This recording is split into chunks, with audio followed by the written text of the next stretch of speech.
They aid us in getting from place to place each day, and depending on where you live, you will probably not be able to access grocery stores, schools, and even workplaces without them. Some are personalized and kept as a prize.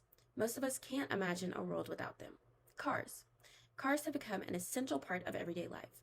Looking at the variety of cars we have now, it is interesting to look back upon a time where cars and vehicles included horse-drawn carriages. I am Madison Solomon, a student at North Carolina A&T. As a freshman student, I am not allowed to bring my car onto campus. Living now without immediate access to a vehicle prompted me to begin researching the history of cars, and now we have arrived at a place where most individuals do have access to a vehicle. Early cars were powered through steam. Some later advancements led to electric cars, then came the more practical gasoline-powered cars. Steam-powered cars were the first to be introduced. Nicholas Joseph Cugnot, an artillery officer from France, first developed a tricycle powered by steam. His tricycle was intended to carry artillery. This has become known as the first true automobile, as stated by American automotive writer Ken Purdy.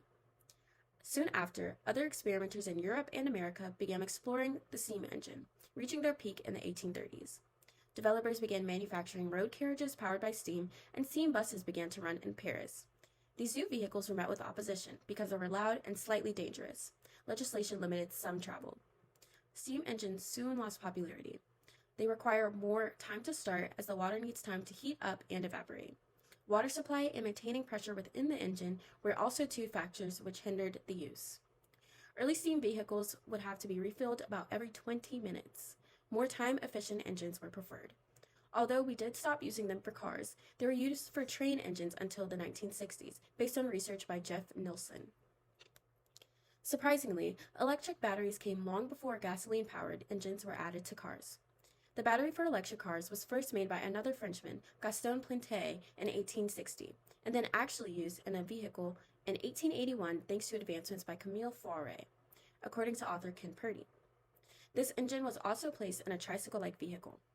Popularity of electric cars stalled due to the inability to house charging stations in towns and cities. Most places did not yet have widely accessible electricity. Once battery charging stations did become more widespread in the early 20th century, electric vehicles were widely used up until the Second World War. We are all familiar with gasoline cars and gas stations, which are an inevitable sight in every town and city. True gasoline cars are traced back to 1885, with inventions from big names, including Carl Benz, based on Ken Purdy's article, Automobile. The Ford Model T of 1908 became a popular version and style of cars. They were the first cars to be mass-produced, meaning they could be sold for cheaper prices. The mass production of these cars, and with the rise of the middle class due to the booming economy in the 1920s, many families began to purchase family vehicles, and the Model T was the perfect family investment.